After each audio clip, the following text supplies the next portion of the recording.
Thank you, Alex, and hello everyone, and welcome.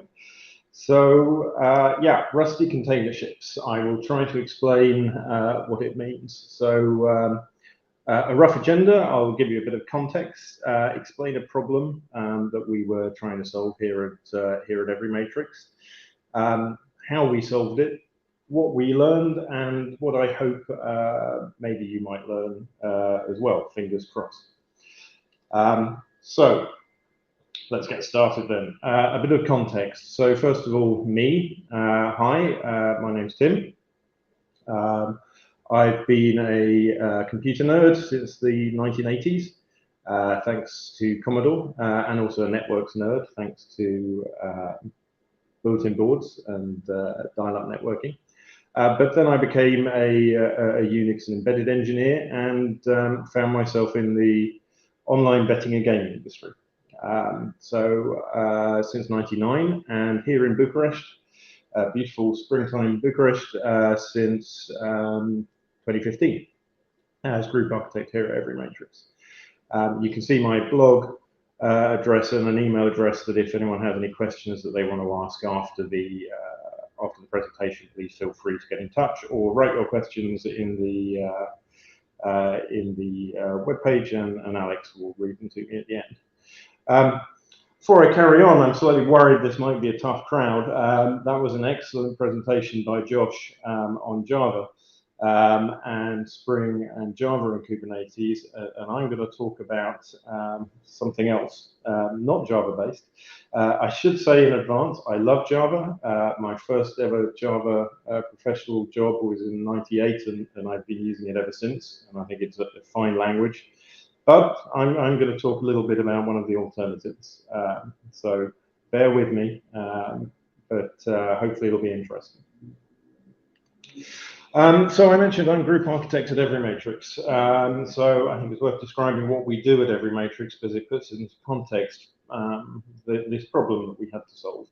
So we are a provider of platform as a service to the betting and gaming industry. What does betting and gaming industry mean? It means casino, sports betting, payments handling, affiliate management, player account management, web, mobile, native apps, everything which an operator in that space needs. That's what it means at a product level. What it really means is we deal with extremely high volumes of financial transactions. So this is not I've put a graph up on the screen here. This, if you can read the dates on the bottom, you'll see that this was the day before yesterday when I started preparing this presentation. Not any particular special date. And you can see we are dealing with up to 145,000 requests, transactions per minute at peak on Wednesday this week, and a low of 35,000 transactions per minute. And when I say transactions, I don't mean web hits or API calls. I mean actual money changing hands type of transactions. So we have to deal with very high volumes, and we have to do it quickly.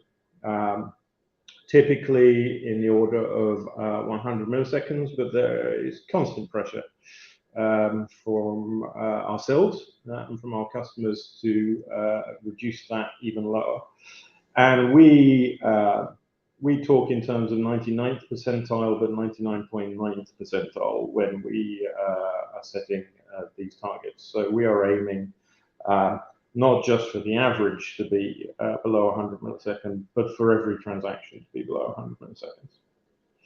So to do all of that, we have some relatively complex platforms sitting behind our services.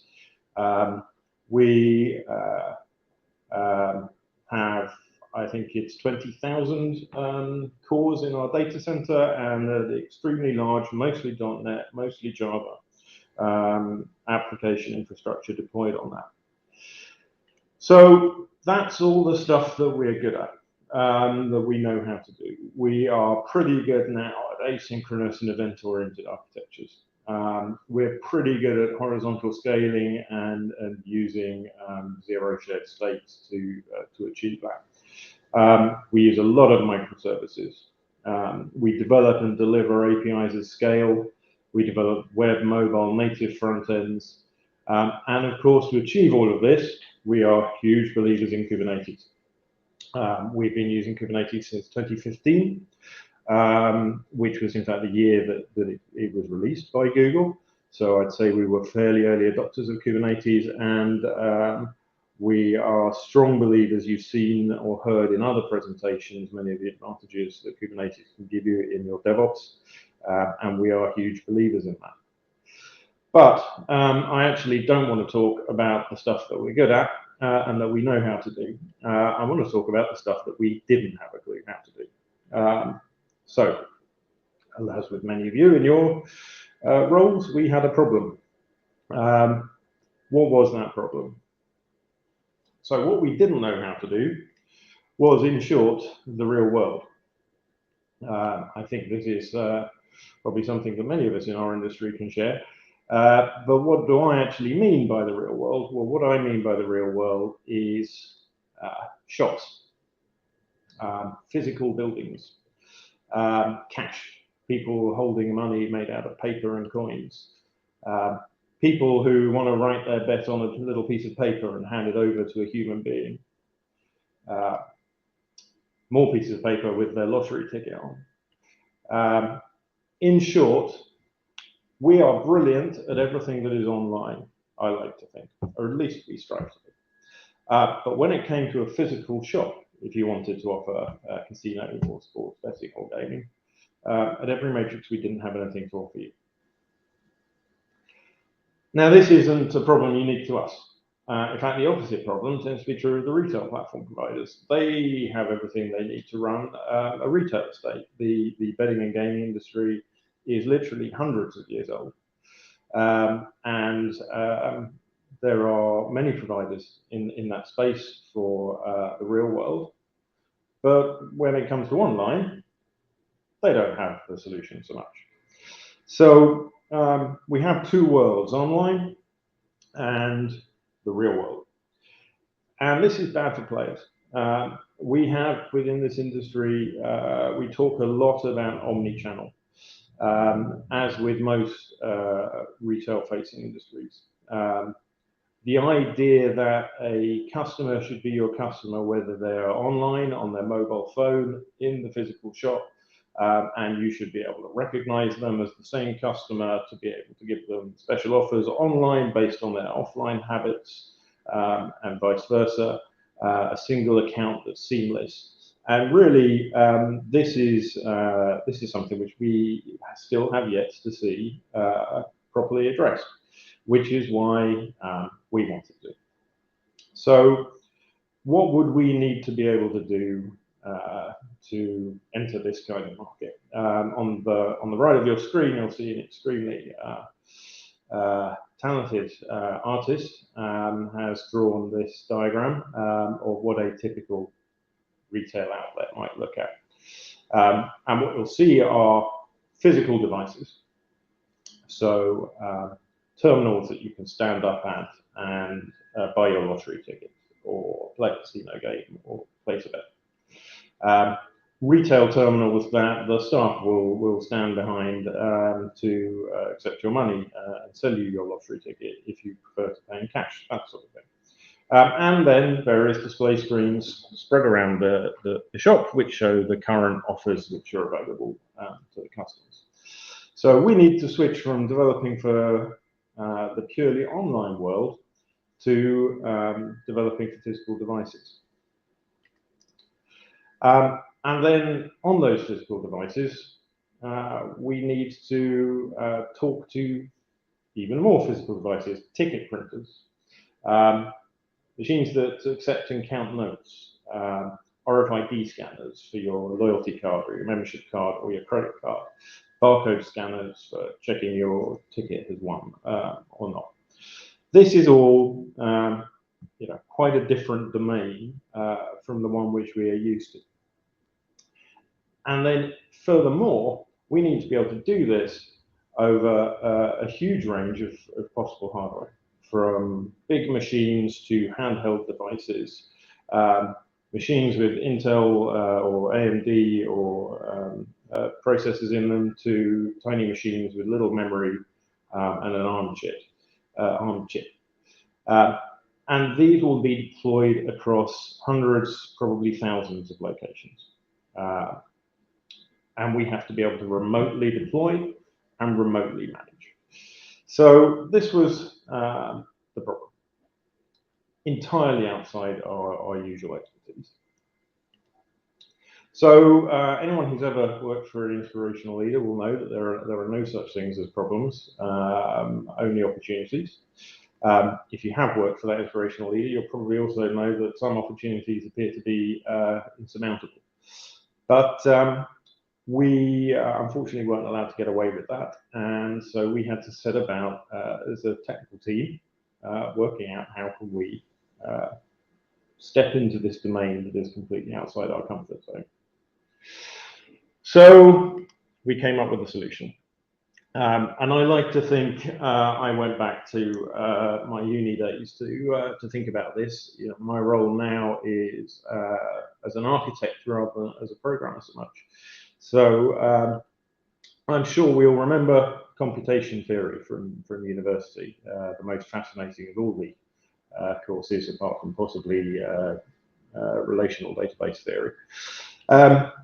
When faced with a problem you don't know how to solve in computation theory, like the halting, traveling salesman problem, something like that, one way to address it is to transform it into a problem that you do know how to solve. And then you can prove certain things about the problem you don't know how to solve by saying, well, I transform it into this, and then I can solve that problem. Alternatively, you transform it into a problem that is impossible to solve, and then you get to go home, stop wasting your time. This is a useful, essential technique in computation theory, but it's also a technique that as an architect I like to apply in the real world to solve architectural problems. So we set about doing the same for our retail question. How can we turn this into something that we do understand? Well, the easy part is the UI. Optimizing for a variety of devices with different capabilities, screen configurations, input methods. Hey, we do that all the time. We build web, we build mobile, we tablet, we do native, we do responsive. So that's not a problem. I think you've probably all heard of Electron. There's an obvious solution for the UI. But our UIs don't normally speak to the hardware. They don't normally speak to real-world devices, unless Apple or Google have provided a nice API to do it, like the touch input events, or the APIs for accessing the biometric scanner on your mobile phone. So we don't normally do that from our front ends, and we definitely don't normally talk to some of the ancient 7-bit serial hardware protocols that are talked to by some of the hardware devices we're now going to have to deal with. But thinking a bit more on it, we do communicate a lot with external services, web services.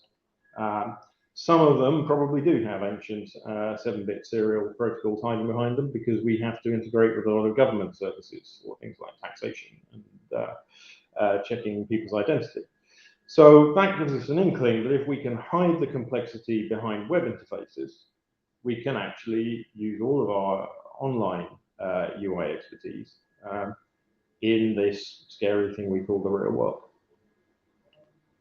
So that's how we came up with a picture that looks a bit like this. So we have quite a simple, this is somewhat simplified, but not much, simplified architecture for how do we want to build our real devices. Well, we want to use the web technologies we know and are good at to build the front end. And then what we'll do is we will hide the real world hardware behind drivers that expose a web service. They expose a web service on the local machine, and on the local machine, our web front end will be able to access them. And probably we'll need a little routing layer that sits between the two. But this is the essential design. Looks pretty good. Hopefully we can make it work. So we've solved the UI problem, but with this design, we've now made the management problem quite tricky. We also need to deploy a load of web services that sit alongside our UI. We need to manage the communication to make sure that the right UI is talking to the right hardware. You don't want the UI in one machine to be talking to the bill acceptor on the machine in the shop next door. We need to deploy this remotely, monitor it, upgrade it, automatically detect and recover from failures. In other words, we need to deploy applications and the associated services across multiple terminals in multiple locations, automatically detect failure and recover from failure, and fully automate deployment, monitoring, and upgrade in retail shops spread around not just the country, but around the world. That, to us, kind of looked fairly terrifying.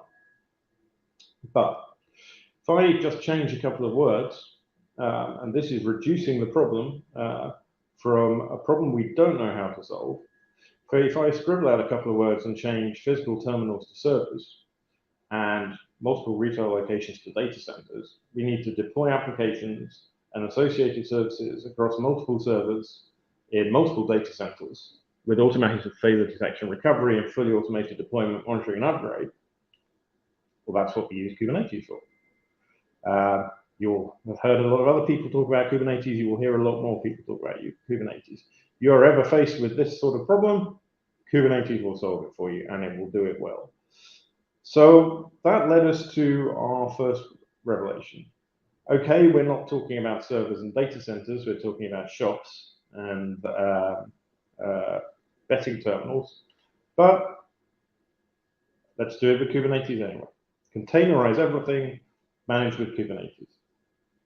Now, I can probably guess what you're thinking. Isn't Kubernetes a little bit heavy to run on an embedded device? It's a thing that you run in data centers. Google deploy it.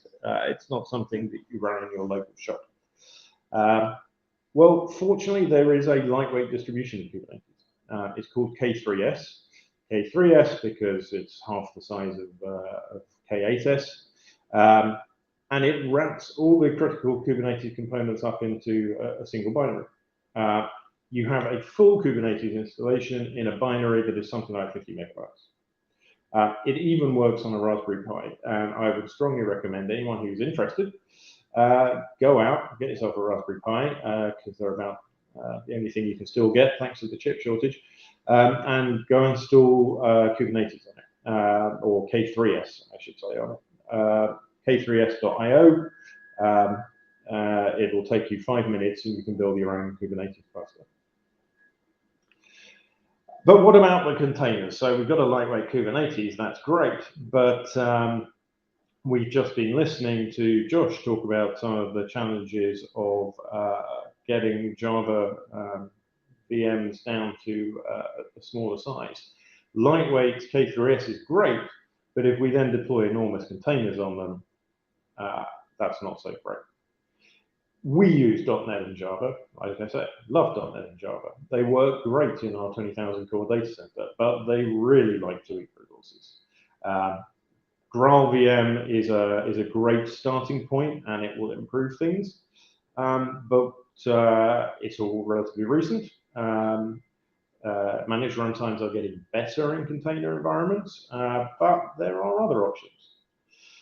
Also, you know, Java, much as I love you, you're also not really the language I would choose as first choice for dealing with ancient 7-bit serial protocols and hardware drivers, particularly when garbage collection can completely ruin your protocol because you miss a hard timing deadline. Sometimes you need a real systems programming language. Now, I would choose assembler because I'm that old, but it turns out that no one else in the world is writing web service frameworks in assembler anymore, or indeed ever. So we set about looking what is the right programming language. C, C++, great languages, but you wouldn't write a lot of web services in C++ unless someone held a gun to your head. which led to the second revelation, possibly the most important one, Rust. Rust is beautiful. If you are a software engineer and you didn't learn Rust yet, you can stop listening now, go to rustlang.org, start your journey, I will forgive you. In fact, I would probably recommend it. If you've not done that and you're still here, what is Rust? It's a systems programming language. It has no managed runtime. There is no garbage collector. There is no virtual machine. It is a systems programming language that produces compiled binaries native to your platform like C and C++. But it still has memory safety and thread safety.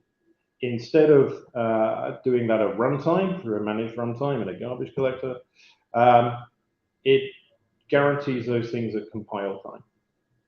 So it can be tricky to learn. I'll mention that again on the next slide. But because it restricts what you can do as it compiles the code, rather than waiting until runtime to say, hey, this isn't safe. Unlike C, C++, it has a package manager that is the best I've ever used, better than Maven or NPM or anything else. Certainly, it is equal to the best of modern frameworks. Particularly important for us, it makes cross-compilation an absolute breeze. One of the great things about JVM or Java when it first came out, and before Java this out of Bell Labs, the great feature of these was the ability to run your code anywhere, regardless of the CPU. Now, that was in an era where there were a dozen different types of CPU competing. We had RISC, we had Spark, we had MIPS, we had Intel, we had PowerPC. The reality is today, there are two. There's x86 and there's ARM. And maybe coming up out of the back is RISC-V, we can sort of hope. But still, the problem is much smaller now, so that advantage of write once, run anywhere is much smaller. But we still have it. We want ARM and we want x86, and Rust makes that a breeze. And it also has a standard library and library ecosystem that will make anyone who has used Boost weep tears of envy. It's outstanding. Perhaps most importantly, and I was reminded of this an hour ago, it never makes you edit an XML file. I have to say I do not miss XML config files for beans and the like from the world of Java. But it does have one other thing I should probably mention again. It has a steep learning curve. All I can really say to this is it is worth every minute of that learning curve. It will make you fall in love with programming again. Possibly an abusive relationship kind of falling in love with programming, but it's worth it. And what I would have said about Rust many times is you will be amazed at how easy it makes it to solve really complex problems. You will also be amazed at how hard some things that should be easy become because of the compiler checking your code and telling you, hey, you're not allowed to do that. That would be thread unsafe. It's worth it. Absolutely worth it. But what does it mean practically? Well, it means practically, with careful tuning, we can get JVM containers to start up in seconds. That's nice. With something like Groll VM, we can approach native speeds. We still have that wretched garbage collector, even with something like Groll, so we're still going to have unpredictable timing, but we can do lots of tuning to minimize the impact of the garbage collector and try to make our program predictable.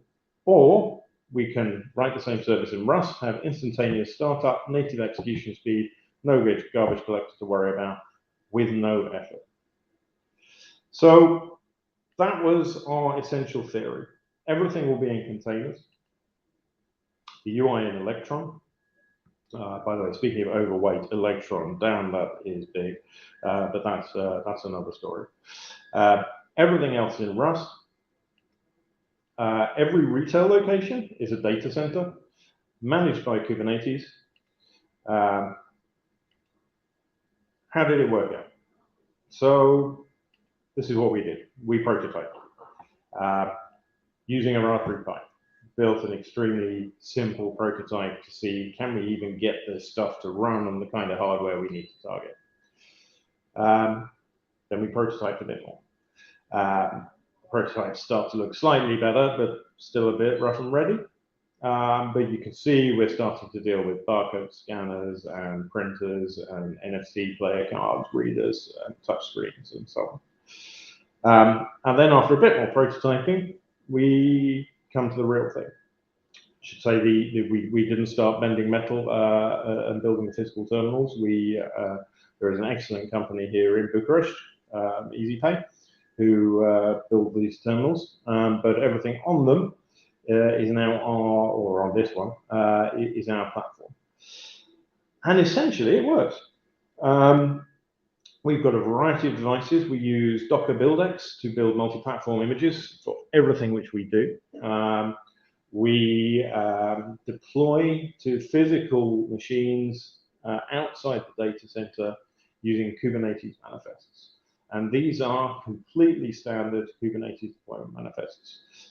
We use a daemon set to deploy containers to every machine, but then specialize that with a node selector that will identify that type of machine, because different machines will have different hardware. Within our containers, we can access the device specials. We can even access the graphics layer through the X11 pipe and the DRI device for direct rendering, to have a container managed by Kubernetes that speaks to the graphics card and presents you with the user interface. So everything on these machines is being managed by Kubernetes in the same way that your server workload is. And most importantly, what that means is everything on these physical machines is part of our CI/CD pipeline. We can push new releases to physical hardware through CI/CD exactly as easily as we can do it into a data center. So what does that actually look like in practice? So you can see here, this is me doing a kubectl.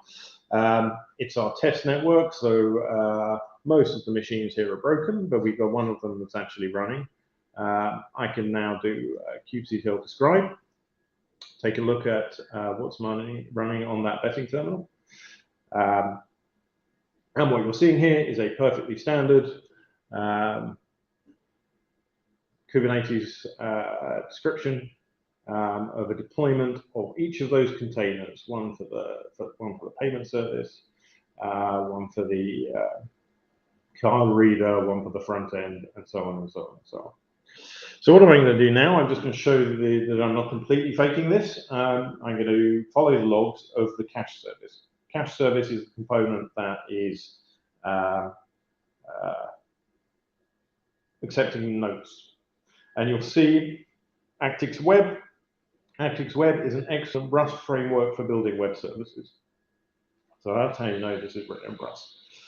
And then out here in the real world, I'm popping money into the machine, and you're seeing through the Kubernetes log follow in my container, this application is running.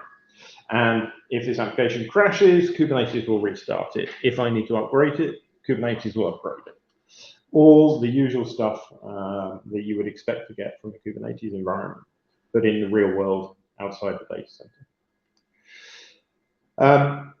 So thinking about that cache service again a little bit more, what is it actually doing other than printing out messages to the log file and taking my money from them? Well, it actually does a few things. It manages the hardware protocol, which is a constant communication. If you don't respond in time, then the hardware device starts to think it's being tampered with or it's failed. So we have some real-time code in there. At the same time, it's exposing a good old HTTP web service with both REST and push server-sent event APIs to push to the front end. It's got an embedded database because we need transactions to be atomic. If you put your bill in the bill acceptor and then the power cuts, when it restores, we need to know is that money being accepted and credited to an account, or do I need to return it? So there's a database in there. It's also actually doing various bits of key management, transaction signing, trust, and it is a client of our cloud service. So this is essentially a non-trivial application, and it is particularly, I think, interesting that in Josh's excellent presentation an hour ago, he took a very similar application and was extremely pleased, written in Java with Spring Boot, to have got it down to only 100 megabytes of RAM. With absolutely no optimization or effort whatsoever, written in Rust, we're using 30 megabytes of RAM for an actual production application. The binary itself is 17 megabytes. It uses 0.3% of the CPU on an Intel Atom. These are possibly achievable with Java, but it would require a hell of a lot of work. And with Rust, we get this kind of performance out of the box. So what did we learn from all this? Not everything went perfectly, obviously. Some things went wrong. One of the first things we learned is that, and I chose this picture of a cow, not because they work in retail, but because it has a great Serios expression. Most retail outlets, it turns out, don't have a DevOps. That was an oversight. Retail doesn't employ cloud native staff, and installation instructions starting to build a Kubernetes cluster are a problem. So this is something we needed to solve. So we needed to do one more thing here. That one more thing is Sasha. Meet Sasha. Sasha is a princess and a demon, as anyone who owns a cat would know. She is the service for automated setup of hardware appliances. Zero conf for Kubernetes. So the only custom component that we had to build, everything else is native Kubernetes. Sasha effectively implements a zero conf type protocol. When she starts up, she phones home back to us at Everymatrix and says, tell me who I am and where I am. Then once that's called meowing. Once that's been acknowledged, she builds the Kubernetes cluster and then broadcasts in UDP to the local network, giving any other device you plug in the information it needs to join that cluster. So we basically fully automated the setup of Kubernetes. And if you'll ignore my dumb expression on my face here, I'll just keep this video paused for a moment. What you're seeing on this screen is two devices. One on the left has an Intel Atom, I think it is, CPU, and is a reasonably powerful machine. The little one down on the right, that is a Raspberry Pi inside a fancy box. Both those machines have no Kubernetes cluster. Nothing is set up. They are clean operating system installed with our OS image that has nothing except Sasha. And all I'm going to do is then plug in the network cable.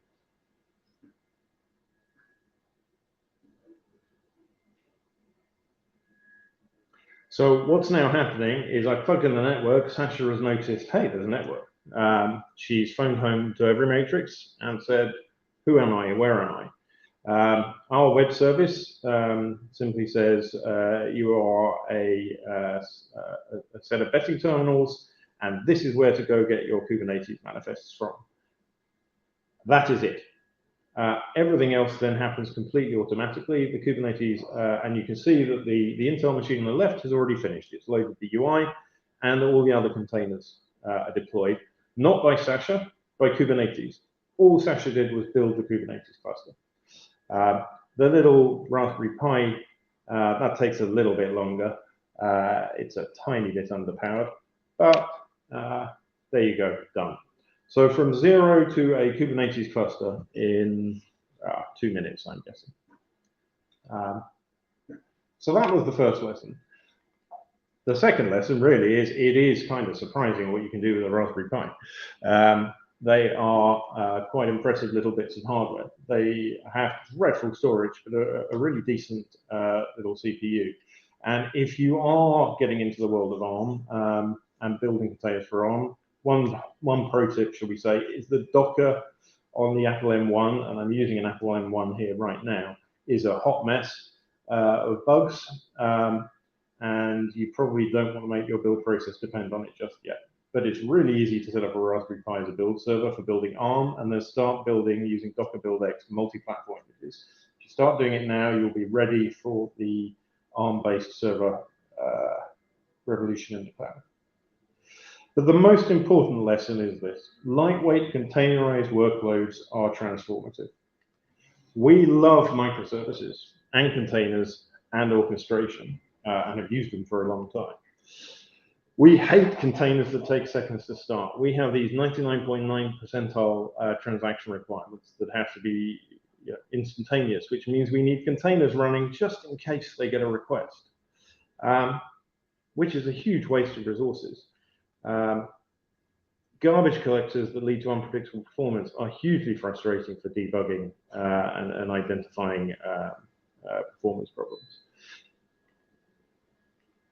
With Rust, we could actually and can actually build services that instantaneously start up from nothing with predictable resource consumption, but are still memory and thread safe. This means we can have microservices that are really micro, that do one thing. We don't have to bundle them together because, oh my God, if we had 100 services, that would mean 100 JVMs. We can scale to 0. We can say we don't need that running. We'll start that running when it gets a request, and then we'll kill it off afterwards. If that sounds familiar, it's effectively serverless. So having done this for hardware for building for small devices, we're now actually going back and looking at, can we implement, using Knative, server-side workloads in Rust in a serverless scale to 0 fashion. Maybe if they ever invite me back to one of these things in a year's time, I'll be able to tell you how that went. But we do still love .NET and Java, but it's about choosing the right tool for each job. So I think I have 1 minute left to say sorry. No, you can't have the last half hour of your life back, but there are a couple of things you might learn. Firstly, Rust is awesome. I think I've mentioned it, probably won't labor it. More seriously, it's great that Java, .NET, they're getting better at containers, but if you really want to leverage the power of containers, now might be a good time to start looking at what are the alternatives. Rust is one, Go is another, there are others. But the real message that I want to leave you with is that if you can take a problem domain you have no experience in and reduce it to one that you do, you might be surprised at what you can achieve. And best of all, you might learn a few lessons from the new domain that you can then apply to the old as well. Okay, that's it.